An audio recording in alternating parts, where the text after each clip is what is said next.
रक्षी पूरे तरीके से प्लानिंग कर रही है कि किस तरीके से अपने मामू जान से हर चीज़ को हथिया लिया जाए, क्योंकि वो जानती है कि उसका शोहर कुछ भी नहीं कर सकता है और वो किसी काबिल नहीं है। लेकिन फिर उसकी बातों में आके अनजान बन जाती है। अपनी माँ से जैसे ही इस बात का जिक्र करती है कि उनके घर के हालात बहुत सख्त ख़राब हैं, जिस पर उसकी माँ कहती है कि अब ये बातें करने का फ़ायदा नहीं, तुमने ज़ारा के पीछे लग के ये सारा कुछ कर लिया, अब मुझे मत कहना। जिस पर आप देखेंगे कि वो कहती है कि लेकिन वो तो मेरी भलाई के लिए सब कुछ करना चाह रही थी, मैं जानती हूँ इस बात को कि वो मेरा बुरा नहीं चाहती है, लेकिन यकीन मानिए जो कुछ भी हुआ उसने अपने फ़ायदे के लिए नहीं बल्कि मेरे फ़ायदे के लिए किया है। और आप इतनी खुदगर्ज कैसे हो सकती हैं? आपको तो सिर्फ मैंने इतना कहा है कि मामू जान से मेरा हिस्सा मुझे लेके दीजिए, आपने उल्टा फजूल बातें करना शुरू कर दी हैं। मुझे तो कुछ समझ नहीं आ रही कि आखिर आप क्यों ऐसा कर रही हैं। जिसको सुनकर आप देखेंगे कि मामू जान इस दफ़ा तैश में आ जाते हैं और आकर कहते हैं कि आखिर क्या तुम्हारा तमाशा बना हुआ है। मुझे समझ नहीं आ रही है कि तुम्हारे घर के हालात कैसे जा रहे हैं। आए दिन तुमने कोई ना कोई नया बंड खड़ा किया होता है, कोई ना कोई ऐसा मसला तुम्हें दरपेश होता है जिसकी वजह से पूरे घर में टेंशन बन जाती है। लेकिन जी आप देखेंगे कि घबरा जाती है सारा ये सारा कुछ देख के और कहती है कि बाबा जान आखिर आप ऐसा कैसे कर सकते हैं, आप उसके साथ ये सलूक नहीं कर सकते। अगर इस तरह के हालात आपकी बेटी के साथ होते, क्या उसके साथ भी आप ऐसा ही करते? मैं आपको ऐसा कुछ नहीं करने दूंगी। मुझे बात करने दीजिए मुनव्वर से, मैं खुद जाकर उससे बात करूंगी और उससे पूछूंगी कि आखिर असल मसला है क्या, क्योंकि मुझे तो कुछ समझ नहीं आ रही। भाई हमें तो वही पता है जो कुछ हमें रक्षी ने बताया हुआ है, इसके अलावा मज़ीद तो हम उन लोगों के बारे में कुछ भी नहीं जानते। जिस पर मज़र कहता है कि बात तो तुम्हारी ठीक है, वो रक्षी को बुलाने का कहता है। जैसे ही रक्षी आती है तो वो काफ़ी घबराई हुई होती है, क्योंकि वो जानती है कि अब इसकी अच्छी खासी चित्रोल होने वाली है, क्योंकि जो कुछ वो करना चाह रही थी सब कुछ उसकी मर्ज़ी के मुताबिक हुआ था। लेकिन इस दफ़ा फ़रद भी खामोश नहीं रहने वाली है, बल्कि वो अपनी बेटी के हक के लिए ऐसा बोलेगी और घर में वह वेला मचाएगी कि सब कुछ अकल ठिकाने आ जाएगी, यानी कि हैरत हो जाएगी।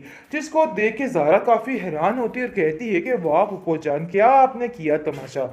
अपनी बेटी की हक की खातिर आप आज अपने भाई के सामने खड़ी हो गई। कल तक जो भाई आपकी जान था, आप उस पर जान निछावर करती थी, आज ऐसा क्या हो गया कि आपको उसकी हर बात बुरी लगने लग गई? आखिर ऐसा कैसे हो सकता है? जिस पर आप देखेंगे कि फ़रत कहती है कि तुम जो हो ना वही बन के रहो, मेरे मामलात तक पहुंचने की ज़रूरत नहीं है। लेकिन जी आप देखेंगे कि सारा कहती है कि बहुत जल्द अब सारी बातें खुल के सामने आने वाली हैं, तैयार हो जाइए, क्योंकि अब आप इस घर में ज़्यादा देर तक नहीं रुकने वाली, ये मेरा आपसे वादा है। जिस पर आप देखेंगे कि परेशान हो जाती है फ़रत और कहती है कि मैं तुम्हारी बातों पे कैसे यकीन करूं, हम यहाँ से कहीं नहीं जाएंगे, हमने एक उम्र लुटाई है इस घर में और सारा कुछ संभाला मैंने ही है, और ये बात तुम बड़े अच्छे तरीके से जानती हो। जिस पर आप देखेंगे कि आदिल कहता है कि तुम बार बार मेरी माँ को यहाँ से जाने के ताने क्यों देती हो? मानता हूँ कि हर चीज़ गलत है, लेकिन देखो ये चीज़ मुझे बिल्कुल भी मुनासिब नहीं लगती है, आइंदा से प्लीज़ ये बात मत करना। जिस पर ज़ारा साफ साफ कह देती है कि देखो आज तुम्हें ये बात कैसी लग रही है, और जब तुम्हारी माँ ने मेरी माँ को इस घर से निकाला था तो तब तो कहीं कोई भी नहीं बोल रहा था, सब कुछ खामोश था, लेकिन आज हर एक को अपना हक जताने की याद आ गई है और आपको पता चल चुका है कि हक कैसे जताया जाता है। लेकिन अब ये बातें ज़्यादा देर तक खामोशी से नहीं गुजारी जा सकती है, ये बात तुम भी समझ लो। रक्षी पूरे तरीके से प्लानिंग कर रही है कि किस तरीके से अपने मामू जान से हर चीज़ को हथिया लिया जाए, क्योंकि वो जानती है कि उसका शोहर कुछ भी नहीं कर सकता है और वो किसी काबिल नहीं है। लेकिन फिर उसकी बातों में आके अनजान बन जाती है।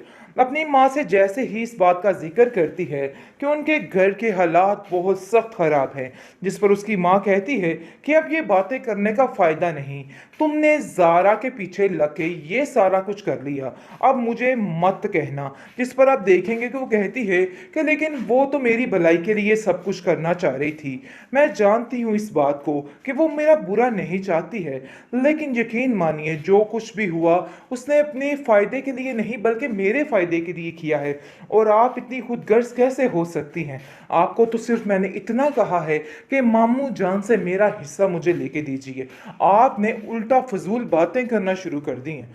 मुझे तो कुछ समझ नहीं आ रही कि आखिर आप क्यों ऐसा कर रही हैं? जिसको सुनकर आप देखेंगे कि मामू जान इस दफ़ा तैश में आ जाते हैं और आकर कहते हैं कि आखिर क्या तुम्हारा तमाशा बना हुआ है? मुझे समझ नहीं आ रही है कि तुम्हारे घर के हालात कैसे जा रहे हैं। आए दिन तुमने कोई ना कोई नया बंड खड़ा किया होता है, कोई ना कोई ऐसा मसला तुम्हें दरपेश होता है जिसकी वजह से पूरे घर में टेंशन बन जाती है। लेकिन जी आप देखेंगे कि घबरा जाती है ये सारा कुछ देख के और कहती है कि बाबा जान आखिर आप ऐसा कैसे कर सकते हैं? आप उसके साथ ये सलूक नहीं कर सकते। अगर इस तरह के हालात आपकी बेटी के साथ होते, क्या उसके साथ भी आप ऐसा ही करते? मैं आपको ऐसा कुछ नहीं करने दूंगी। मुझे बात करने दीजिए मुनव्वर से, मैं खुद जाकर उससे बात करूंगी और उससे पूछूंगी कि आखिर असल मसला है क्या? क्योंकि मुझे तो कुछ समझ नहीं आ रही। भाई हमें तो वही पता है जो कुछ हमें रक्षी ने बताया हुआ है। इसके अलावा मज़ीद तो हम उन लोगों के बारे में कुछ भी नहीं जानते। जिस पर मज़र कहता है कि बात तो तुम्हारी ठीक है, वो रक्षी को बुलाने का कहता है। जैसे ही रक्षी आती है तो वो काफ़ी घबराई हुई होती है क्योंकि वो जानती है कि अब इसकी अच्छी खासी चित्रोल होने वाली है, क्योंकि जो कुछ वो करना चाह रही थी सब कुछ उसकी मर्ज़ी के मुताबिक हुआ था। लेकिन इस दफ़ा फ़रत भी खामोश नहीं रहने वाली है, बल्कि वो अपनी बेटी के हक के लिए ऐसा बोलेगी और घर में वह वेला मचाएगी कि सब कुछ अकल ठिकाने आ जाएगी, यानी कि हैरत हो जाएगी। जिसको देख के ज़ारा काफ़ी हैरान होती है और कहती है कि वाह फूफो जान, क्या आपने किया तमाशा? अपनी बेटी की हक की खातिर आप आज अपने भाई के सामने खड़ी हो गई। कल तक जो भाई आपकी जान था, आप उस पर जान निछावर करती थी। आज ऐसा क्या हो गया कि आपको उसकी हर बात बुरी लगने लग गई? आखिर ऐसा कैसे हो सकता है? जिस पर आप देखेंगे कि फ़रत कहती है कि तुम जो हो ना वही बन के रहो, मेरे मामलात तक पहुंचने की ज़रूरत नहीं है। लेकिन जी आप देखेंगे कि सारा कहती है कि बहुत जल्द अब सारी बातें खुल के सामने आने वाली हैं। तैयार हो जाइए क्योंकि अब आप इस घर में ज़्यादा देर तक नहीं रुकने वाली, ये मेरा आपसे वादा है। जिस पर आप देखेंगे कि परेशान हो जाती है फ़रत और कहती है कि मैं तुम्हारी बातों पे कैसे यकीन करूं? हम यहाँ से कहीं नहीं जाएंगे। हमने एक उम्र लुटाई है इस घर में और सारा कुछ संभाला मैंने ही है, और ये बात तुम बड़े अच्छे तरीके से जानती हो। जिस पर आप देखेंगे कि आदिल कहता है कि तुम बार बार मेरी माँ को यहाँ से जाने के ताने क्यों देती हो? मानता हूँ कि हर चीज़ गलत है, लेकिन देखो ये चीज़ मुझे बिल्कुल भी मुनासिब नहीं लगती है। आइंदा से प्लीज़ ये बात मत करना। जिस पर ज़ारा साफ साफ कह देती है कि देखो आज तुम्हें ये बात कैसी लग रही है, और जब तुम्हारी माँ ने मेरी माँ को इस घर से निकाला था तो तब तो कहीं कोई भी नहीं बोल रहा था, सब कुछ खामोश था। लेकिन आज हर एक को अपना हक जताने की याद आ गई है और आपको पता चल चुका है कि हक कैसे जताया जाता है। लेकिन अब ये बातें ज़्यादा देर तक खामोशी से नहीं गुजारी जा सकती है, ये बात तुम भी समझ लो।